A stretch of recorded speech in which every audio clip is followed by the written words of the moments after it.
ETF index mutual funds నేర్చుకుని stock మార్కెట్లో రాణించాలనుకుంటున్నారా? వెంటనే ఈ నెంబర్కి కాల్ చేయండి. నమస్కారం. కార్తీక పురాణం రెండో రోజు పారాయణలోకి వచ్చాం. బ్రహ్మర్షి అయిన శ్రీ వశిష్ఠ మహర్షి రాజర్షి అయిన జనకుడికి ఇలా చెప్పటం మొదలుపెట్టారు.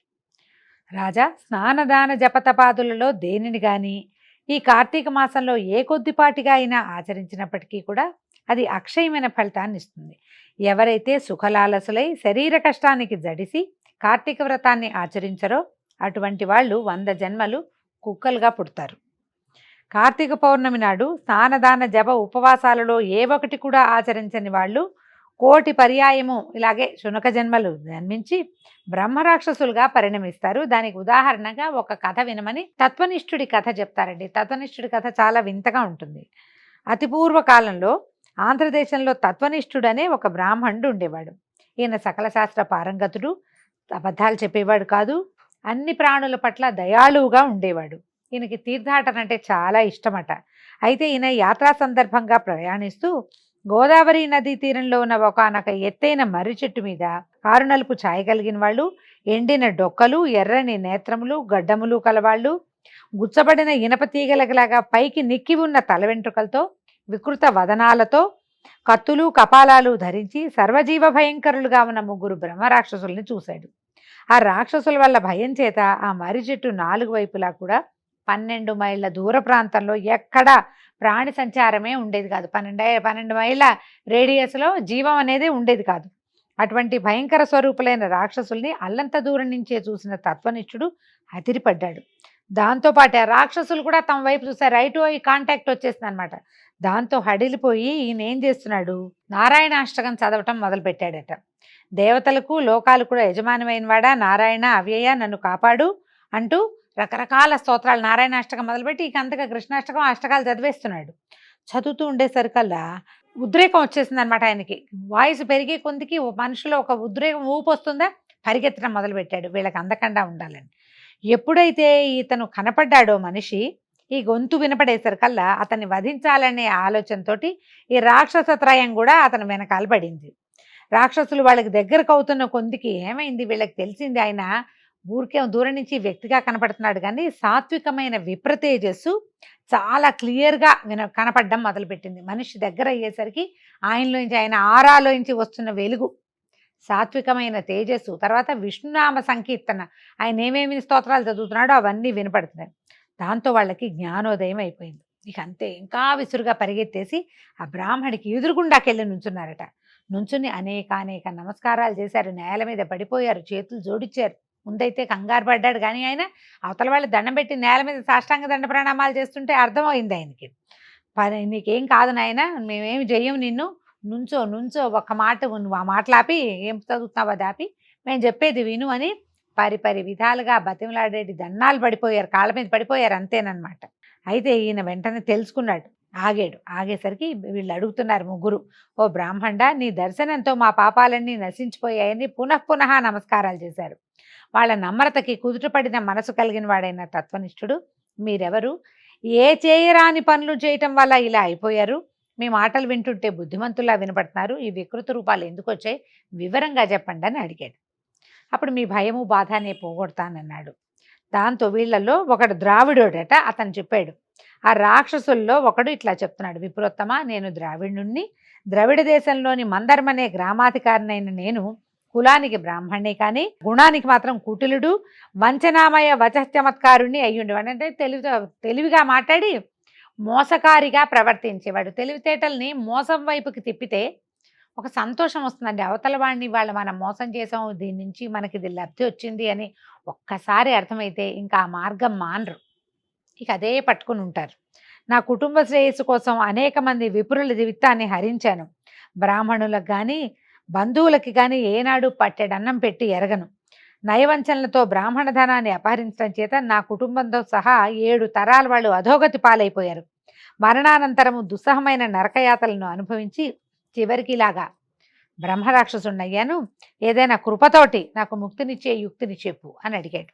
అప్పుడు ఆంధ్రదేశీయుడైన 2వ బ్రహ్మరాక్షసుడు ఇలా చెప్తున్నాడట, ఓ పవిత్రుడా, నేను ఆంధ్రుణ్ణి, నిత్యము మా అమ్మా నాన్నలతో పోట్లాడుతూ వాళ్ళని దూషిస్తూ ఉండేవాడిని. నా భార్యా పిల్లలతో మృష్టాన్నాన్ని అంటే శుభ్రమైన షడ్రసోపేతమైన ఆహారాన్ని తింటూ తల్లిదండ్రులకు మాత్రం సర్దికూటిని పడవేసేవాడిని. బ్రాహ్మణ బంధువులకి ఏ కోటి నాటికి అంటే బ్రాహ్మణ బంధువు కోటి బ్రాహ్మణుల కోటికి బంధుకోటికి ఆ ఊరంతా బ్రాహ్మణ్యమే ఉంది, బోళ్ళంతమంది చుట్టాలు ఉన్నారు. ఎవ్వరికీ నేను ఏనాడు భోజనం పెట్టలేదు. విపరీతంగా ధనార్జన చేశాను. ఆ కావరంతో బతికేవాడిని. ఆ శరీరం కాలం చేశాక నరకాన పడి ఘోరాతి ఘోరమైన బాధల్ని అనుభవించి చివరికి ఇక్కడ ఇలా పరిణమించాను నాయన. ఆ ద్రావిడునికి లాగానే నాకు కూడా ముక్తిని కలిగించు అని ప్రార్థించాడు. ఇప్పుడు మూడో రాక్షసుడు చెప్పాడట, ఓ సదాచార సంపన్నుడా, నేను కూడా ఆంధ్రదేశపు బ్రాహ్మణుణ్ణే, విష్ణువాలయంలో పూజారిగా ఉండేవాడిని, కాముకుణ్ణి, అహంభావిని, కఠిన వచ్చేసుకుణ్ణి అయిన నేను భక్తులు స్వామివారికి అర్పించే కైంకర్యాలన్నింటినీ నా వేశ్యలకి అందజేసి విష్ణు సేవలను సక్రమంగా చేయక గర్వంతో తిరిగేవాడిని. తుదకు గుడి దీపాలలో నూనెను కూడా హరించి వేశ్యలకు ధారపోసి వారి సంభోగ సుఖాలని అనుభవిస్తూ పాపపుణ్య విచక్షణ రహితుడినై ప్రవర్తించేవాడిని. నా దోషాలకు ప్రతిఫలంగా నరకాన్ని చవిచూసి నానాయోనులందు జన్మించి అనంతరము ఈ భూమి మీద ఇలాంటి స్వరూపంగా పరిణమించాను నాయన. సదాశయుడా, నన్ను మన్నించు, మరలా జన్మించే అవసరం లేకుండా మోక్షాన్ని పొందే మార్గాన్ని ప్రవచించు అని పరిపరి విధాలుగా ప్రార్థించారు. ఏడుస్తూ నుంచున్నారు వాళ్ళు ముగ్గురు. అయితే తమ తమ పూర్వ భవకృత మహాఘరాశికి ఎంతగానో పశ్చాత్తాపడుతున్న ఆ రాక్షసులకు అభయమిచ్చి, భయపడకండి, నాతో కలిసి కార్తీక స్నానానికి రండి, మీ సమస్త దోషాలు నశించిపోతాయని చెప్పి తత్వనిష్ఠుడు వాళ్ళని తన వెంట బయలుదేరతీశాడు. అందరూ కలిసి గోదావరి తీరానికి చేరారు. అయితే అక్కడ తత్వనిష్ఠుడు బ్రాహ్మణులకు నిమిత్తమై సంకల్పం చేసి తాను స్వయంగా ముందు స్నానం చేసి తర్వాత రాక్షసుల చేత కూడా స్నానం చేయించాడు. అనేక రకరకాల వీటితోటి అంటే సంకల్ప విధానాలతోటి వీళ్ళకి ఏం చేశాడు, ఆముఖానం బ్రహ్మరాక్షసత్వ నివారణార్థం అస్యాం గోదావరియాం ప్రాతస్నానమహం కరిష్యే అని వీళ్ళకి ఇది పోవడానికి అంటే ముగ్గురు రాక్షసుల తాలూకు బ్రహ్మరాక్షసత్వం పాపం పోవడానికి నేను గంగా స్నానం ఈ గోదావరి స్నానం చేస్తానని నమస్కారాలు చేసుకున్నాడట. నమస్కారాలు చేసుకుని అప్పుడు వాళ్ళతోటి కూడా స్నానం చేయించాడు. ఎప్పుడైతే ఈ స్నానం చేసిన తర్వాత వాళ్ళు ఊరికే నదిలో మునిగారు, ఈయన మంత్రవిధిగా స్నానం చేశాడు కదా, ఆ స్నాన విధి యొక్క ఫలితాన్ని మంత్రంతో ఈ ముగ్గురు బ్రహ్మరాక్షసులకి ధార పోసాడట. ఎప్పుడైతే ఇట్లా మంత్రధార వాళ్ళకి తగిలిందో వెంటనే వాళ్ళు విగత దోషులు దివ్య వేషులు అయ్యి తక్షణమే వైకుంఠానికి ప్రయాణం అయ్యారు. ఇప్పుడు చెప్తున్నారు వశిష్ఠ మహాముని, విదేహరాజా, అజ్ఞానం వలన కానీ మోహలోభ ప్రభావాల వల్ల కానీ ఏ కారణం చేతైనా అక్కడ కార్తీక మాస సూర్యోదయ కాలాన కావేరి కానీ గోదావరి కానీ కృష్ణ కానీ ఏదైనా సరే నదీ స్నానం చేసి విష్ణువుని పూజించిన వాళ్ళకి నిస్సందేహంగా 10,000 యజ్ఞాలు చేసిన ఫలితం కలుగుతుంది. ముందు ముందు చెప్తారు అశ్వమేధ యాగ ఫలితం కూడా లభిస్తుంది అని. అందువల్ల ఏదో ఒక ఉపాయం చేసైనా కార్తీకంలో నదీ స్నానం తప్పకుండా చేయాలి. కావేరిలో కాకపోతే గోదావరిలో లేకపోతే కృష్ణలో ఎక్కడ కుదిరితే ఎక్కడ ప్రాతస్నానం మాత్రం చేయాలి. ఎవరైతే కార్తీక దామోదర ప్రీతిగా ప్రాతస్నానం చేయరో వారు రకరకాల జీవితాలు పొందుతారు. అంటే జనన మరణ పరంపరలోకి తిరుగుతూనే ఉంటారు, ఈ సైకిల్ నుంచి తప్పించుకోలేరు. కాబట్టి ఎలాంటి మీమాంస లేకుండా స్త్రీలు కానీ పురుషులు కానీ ఏ విధమైన సమస్యలతో ఉన్న వాళ్ళైనా కూడా కార్తీక మాసంలో తప్పకుండా ప్రాతస్నానం చేయాలి. అప్పుడు జనక రాజర్షి ఇలా అడుగుతున్నారు, ఓ బ్రహ్మర్షి, నువ్వు ఇంతవరకు కార్తీక మహాత్మ్యాన్ని అసాధారణ రీతిలో చెప్పావు. అయితే ఏ సంకల్పంతో ఈ వ్రతం ఆచరించాలో ఏ ఏ దానాలు చేయాలో కూడా తెలియచేయమన్నారు. అప్పుడు వశిష్ఠుడు చెప్తున్నాడు, అన్ని పాపాలను మన్ను చేసేది పుణ్యాలను అగణ్యాలుగా మార్చేది అయిన ఈ కార్తీక వ్రతానికి ఫలానా సంకల్పం అనేది హాస్యాస్పదం, అసలు ఫలానా అని లేదు. కార్తీక వ్రతం ఆచరించడం వలన నశించినంతటి పాపం అనేది ఈ ప్రపంచంలో పుట్టలేదట, దీంతో పోని పాపం అసలు లేనే లేదు. అందువల్ల వ్రత ధర్మాలు తత్ఫలితాలు చెప్తాను వినమన్నారు. కార్తీక మాసపు సాయంకాలం శివాలయంలో దీపారాధన చేయటం వల్ల అనంతమైన ఫలితం వస్తుంది. శివాలయ గోపురద్వార శిఖరాలయందు కానీ శివలింగ సన్నిధిని కానీ దీపారాధన చేయటం వల్ల అన్ని పాపాలు అంతరించిపోతాయి.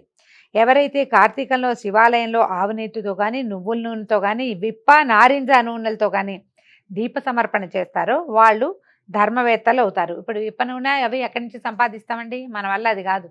కానీ ఆవు నెయ్యి నువ్వుల నూనె చక్కగా లభిస్తాయి సులువుగా, ఆ పని చేస్తే సరే. ఆఖరికి ఆముదం దీపాన్నైనా సమర్పించిన వాళ్ళు అత్యంత పుణ్యవంతులు అవుతారు. అంటే దేనికి గతి లేక ఏదో ఇంట్లో కాస్త ఆముదం ఉంటే దాంతో దీపం పెట్టినా ఫలితం వస్తుందట. కనీసము కాంక్షతో కానీ నరుగుడు నడుమ బడాయి కోసమైనా సరే దీపాన్ని ఇచ్చేవాళ్ళు కూడా శివప్రియులు అవుతారు. దీనికి ఒక చిన్న కథ చెప్తానంటున్నారు. కార్తీక దీపారాధన మహాత్మ్యం గురించి చెప్తున్నారు. పూర్వం పాంచాల దేశాన్ని పాలించే మహారాజు ఒకడు కుబేరుని మించిన సంపద కూర్చుకున్నాడు, కానీ ఆయనకి సంతానం కలగల.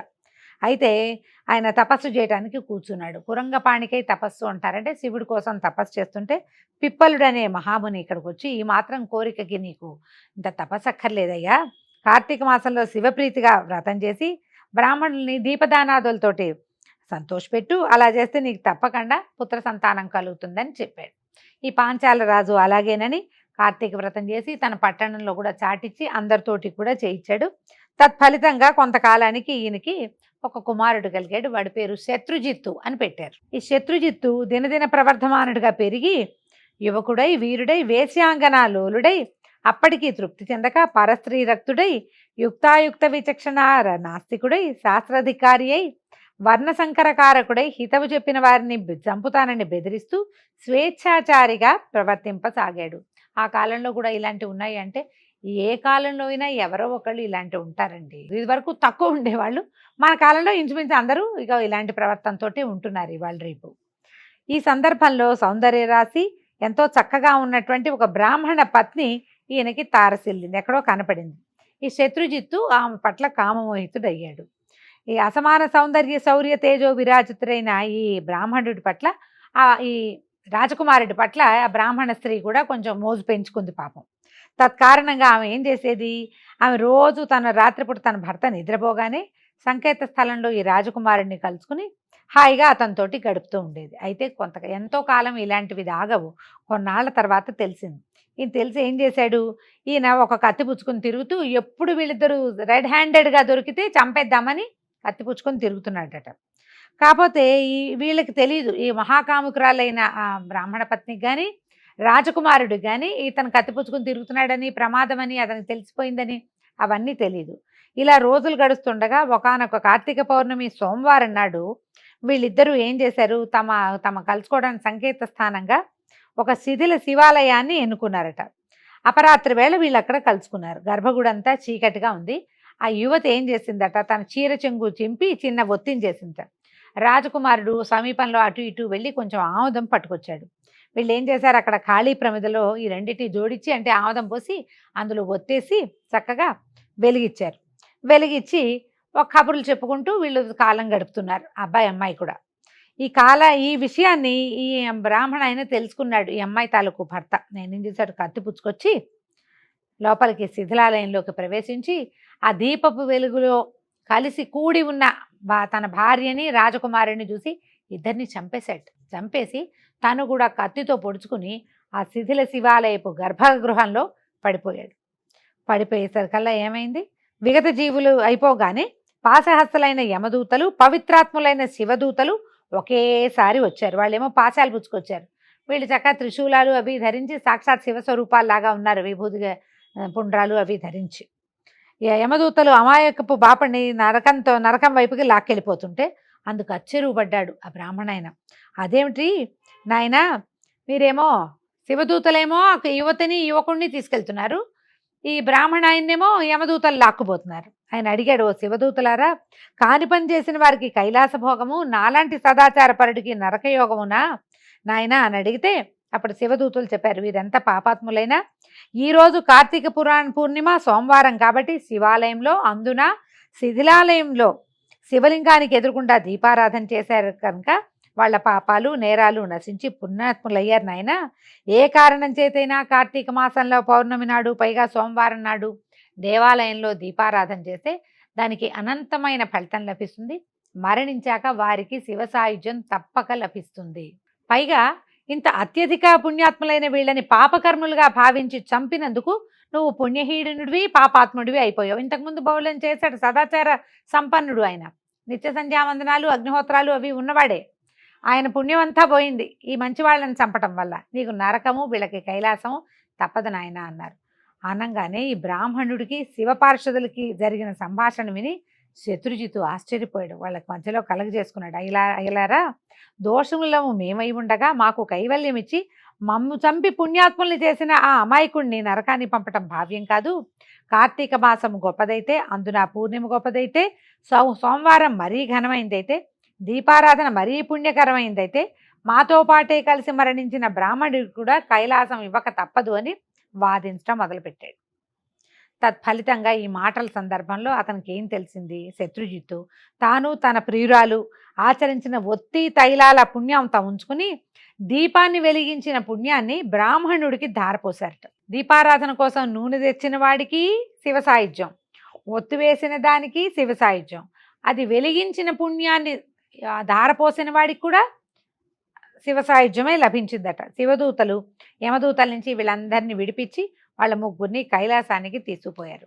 కాబట్టి ఓ మిథిలానగరేశ్వర, కార్తీక మాసంలో తప్పనిసరిగా శివాలయంలో కానీ విష్ణువాలయంలో కానీ దీపారాధన చేసి తీరాలి. నెల పొడుగునా చేసిన వాళ్ళు జ్ఞానులై తద్వారా మోక్షాన్ని పొందగలుగుతారు. అందున శివాలయంలో చేసిన దీపారాధన నిరంతర మోక్షదాయినిగా గుర్తించు.